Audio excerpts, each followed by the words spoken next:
Fala galera, bem-vindo a mais um Diário de um Pecador e com vocês aqui hoje, o Yurão. E hoje o tema que nós iremos falar é: por que tarda o pleno avivamento?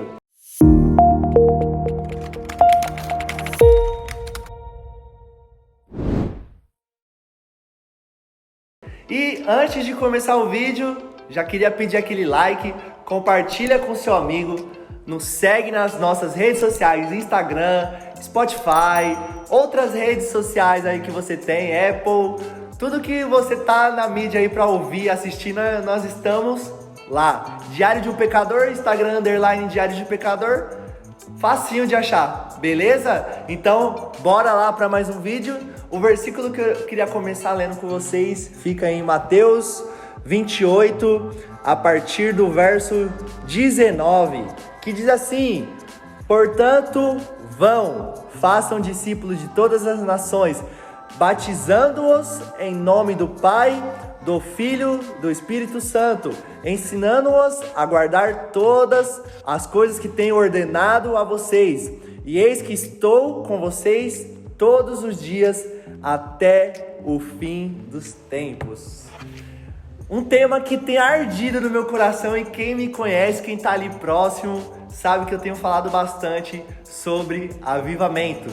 E por que eu tenho falado tanto do avivamento? Outros pastores, profetas, evangelistas têm falado que o Brasil será o próximo país do avivamento. E eu, como um brasileiro cristão, eu tenho orado por isso. Só que eu vejo em algumas pessoas talvez uma confusão sobre o que é o avivamento.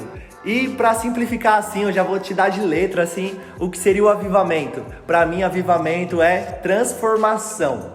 Transformação de caráter, transformação interna de você com Deus. Então, seria uma dependência total de Deus. Então, num país onde já teve avivamentos, vou falar avivamento mais conhecido assim, né, que eu li sobre, é sobre o da Rua Azusa. Então ali teve um movimento, naquela época nos Estados Unidos tinha uma segregação de pessoas, ali nós víamos pessoas lutando socialmente por causa de cor da pele, então ali tinha essa questão. E o avivamento na Rua Azusa foi tipo de grande impacto, grande ajuda para que se resolvesse essa questão, para que pudesse ajudar, para que hoje não tivéssemos mais essas diferenças que acontecia lá naquele momento. Nós tivemos também avivamentos no País de Gales, e eu tenho orado pelo avivamento no Brasil, porque eu fui ler uma estatística e eu fiquei tipo, mano, isso é verdade? Tipo, porque no Brasil, se eu não me engano, 80% ou 85% do país se considera uma pessoa cristã. Então, tipo assim, é claro que vai incluir evangélico, cristão, pessoa adventista, essas pessoas que têm Deus como que a pessoa segue, assim, né? Às vezes com o seu coração, às vezes da palavra, ou tem um entendimento sobre quem é Deus. Só que eu digo assim, que para ser um cristão de verdade, não basta apenas você falar: opa, conheço Deus, sei quem é Deus, as pessoas já ouviram falar de Jesus. Acredite, ainda no Brasil existem pessoas que não ouviram falar sobre Jesus, mas 85% do país se considera cristão. Então, para mim, deveria ser um país assim, que não deveria haver pobreza. E eu não digo que onde tem pobreza, ali existe a ausência de Deus. Mas, por exemplo, num país cristão as pessoas seriam mais generosas. Então ela agiria mais no social, ela veria a necessidade do irmão, talvez não passaria necessidade, não teria tanta corrupção, que é uma coisa que pega pesado no nosso país, e eu tenho orado muito nessa questão. Corrupção, roubos, coisas do tipo. Você conhece o Brasil, você sabe do que eu tô falando. Então é uma coisa que eu tenho orado muito sobre transformação no Brasil, avivamento. E eu acredito assim, eu com os pés no chão. Outras pessoas já falaram: mano, é ano que vem, é daqui 5 anos. Eu com meus pés no chão, eu falo que daqui 10 anos, entre 10 anos assim, acontece. Porque eu tenho os pés no chão. Então, mas eu acho que acontece antes, pode ser. Então, pra mim é transformação. E por que eu li esse versículo? Geralmente a gente lê e está escrito vão, e as pessoas geralmente usam esse versículo para missões. Vão a todas as nações, preguem o evangelho. Só que depois que a gente vai, aqui está falando vão, então é a igreja em unidade. A gente precisa no Brasil, para que aconteça o avivamento, unidade entre os crentes, os cristãos, as igrejas. A gente precisa de unidade primeiramente, porque eu sou horrível em português, confesso aqui para vocês. Tipo, eu sou de exatas, mas português é um negócio que me pega desde criancinha assim, eu era mediano. Falhei, desculpa a Deus, mediano em português. Mas vão e façam, pra mim é no plural, tô correto? Plural do português. Então a gente tem que fazer isso juntos. Aí ele fala, vão, façam discípulos. Por que façam discípulos? Primeiramente, Deus ele teve os discípulos e ele sempre pregou sobre isso, sobre fazer discípulos. O que é ser um discípulo? Ser discípulo é ser igual a uma pessoa. Então os discípulos, eles caminhavam com Jesus naquele momento, né? Os 12 conhecidos na Bíblia, né? E eles partilhavam das mesmas ideias, das mesmas coisas. E aqui nós vemos algumas coisas de como ser iguais. E uma passagem que eu quero ler está em Lucas, capítulo 9, verso 18, 19, diz assim: E aconteceu que enquanto Jesus estava orando em particular, achavam-se presentes os discípulos, a quem perguntou, quem as multidões dizem que eu sou? Ele respondeu, uns dizem que é João Batista, outros dizem que é Elias, e ainda outros dizem que um dos antigos profetas ressuscitou. Eu, quando tô lendo ali os evangelhos ali, tipo, um dos personagens favoritos da Bíblia, assim, não tá no top, né, mas tá ali no 5, ali nos mais próximos do Yuri, tá João Batista. Aqui Jesus ele tá perguntando, né, para os discípulos, quem diz que eu sou? E as pessoas estavam dizendo que ele era João Batista, o que batizava.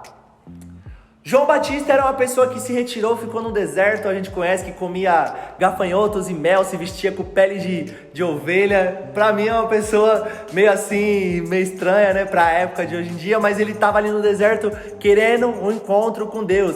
Ele era a profecia. Ali nós vemos que ele era o próprio versículo, vamos dizer assim, né? A voz que clamava no deserto. Ele veio para preparar o caminho para o Senhor.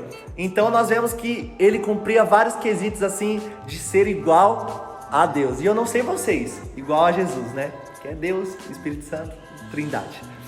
Eu não sei vocês, mas eu queria muito que as pessoas me confundissem com Jesus. Falar, mano, eu tenho um negócio diferente aí, você parece com uma pessoa aí, mano, você é diferente. Aqui no serviço aqui, geralmente as pessoas, mano, levam coisas pra casa, roubam, não fazem, dá aquele gato, né, no serviço, não faz direito, mas você tem algo diferente, mano, você é estudioso, você não xinga os outros, você não fala palavrão, tem uma luz aí dentro de você. Mano, essa luz é Jesus, cara.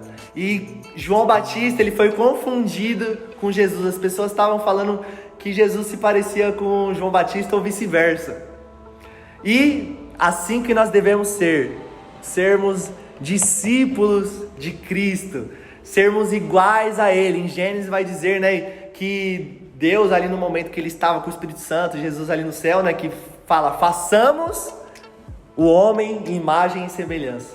Hoje Deus nos chama para sermos imagem e semelhança dEle. E para que o avivamento, o pleno avivamento aconteça, é sacrificial. É uma coisa que nós devemos entregar a Deus. Tem que custar alguma coisa. E eu olhando ali, né, o personagem assim que eu mais falo, se eu não falei de Davi, tem algo de errado. Davi é um dos personagens que eu mais gosto, né? E ali, num certo momento, um anjo fala com ele que ele deveria entregar um sacrifício, né? Então ele vai ali procurar no campo, ele encontra um homem, né, para fazer esse sacrifício, e ele vai conversar com aquele homem. O nome daquele homem é Ornã. E assim, ó, 1 Crônicas 21, no versículo 29 vai dizer assim: porém o rei Davi disse a Ornã, não, eu vou comprar pelo seu inteiro valor, porque não tomarei o que é seu para dar ao Senhor, nem oferecerei holocausto que não me custe nada. Então ele chegou ali naquele homem, Ornã, né? Ele falou assim, não, posso comprar a sua terra, quero fazer um sacrifício aqui. Aquele homem queria dar tudo a Davi. Falou assim, ó, não, pode ficar com a terra, vou preparar o sacrifício aqui. Só que Davi, ele responde isso. Se aquele homem dá tudo para que seja feito sacrifício, Davi teria feito algum sacrifício? Davi, ele teria entregado alguma coisa? E é assim que irá acontecer o avivamento, com sacrifício. Sacrifício de nós mesmos, né? Jesus, ele vai dizer que aquele que bota a mão no arado e olha para trás não é digno de ser chamado discípulo. Então, Jesus, quando ele chama os discípulos, ele vai dizer que nós, para sermos discípulos, devemos deixar pai e mãe, deixarmos nossa casa, nosso trabalho, mas que no reino a gente teria muito mais. E eu creio que quando nós somos igreja, quando nós deixamos pai, mãe, casa, nós temos a casa do nosso irmão. Então eu creio que quando nós temos a mentalidade de Cristo, essas coisas não irão nos faltar, mas que nós venhamos colocar em primeiro lugar o reino de Deus e a sua justiça, e essas coisas não irão nos faltar. Então, sacrifício, nós precisamos ser sacrificiais. E outra coisa, para finalizar aqui, transformação inteira do nosso coração. Então, Jesus, ele vai falar, né? Vão, façam discípulos eu já falei aqui, né? Devemos ser iguais a Deus e devemos ser sacrificiais nesse seguir a Cristo. E ele pede para batizem em nome do Pai, do Filho e do Espírito Santo. O batismo, para mim, ele é uma transformação, ele é um sinal que você está entregando sua vida a Jesus. Você está dizendo, ei, tô aqui, ó, entreguei minha vida para Jesus. É um sinal ali que você está fazendo para as pessoas da igreja, é um sinal para Deus. E a partir daquele momento, nosso coração arde por transformação. E outro versículo que eu queria ler com vocês aqui, fica em Ezequiel, capítulo 37, verso 1. A partir do verso 1 diz assim: veio sobre mim a mão do Senhor, e ele me levou pelo Espírito do Senhor e me deixou no meio de um vale que estava cheio de ossos. Ele me fez andar ao redor deles, e eu pude ver que eram muito numerosos na superfície do vale, e estavam sequíssimos. Então me perguntou: filho do homem, será que esses ossos podem reviver? Respondi: Senhor Deus, tu o sabes. Então ele me disse: profetize para que esses ossos e diga-lhes: ossos secos, ouçam a palavra do Senhor. Assim diz o Senhor Deus a esses ossos: eis que farei entrar em vocês espírito e vocês viverão, porém tendões sobre vocês, farei crescer carne sobre vocês e os cobrirei de pele, porém vocês espírito e vocês viverão, então vocês saberão que eu sou o Senhor. Aqui nós vemos que Deus fala com o profeta que ele deveria profetizar na vida daqueles ossos secos, para que crescessem carne. Ele profetizaria o Espírito e aqueles ossos se tornariam vida. O pleno avivamento é isso, transformação para que haja vida nas pessoas. E no finalzinho do versículo vai dizer: para que eles saibam que eu sou o Senhor. O verdadeiro avivamento, depois da transformação que nós temos no nosso coração, é saber que o Senhor é Deus. Deus é o nosso Senhor da nossa vida e que nós venhamos adorar Ele em pleno conhecimento. Então, se você é que nem eu, tá queimando pelo avivamento, compartilha com o seu amigo. Manda mensagem e fala, ó, se liga nessa mensagem. Não deixe de nos seguir e fique com a gente para os próximos vídeos e saiba que você é o diário que as pessoas lerão. Falou, galera!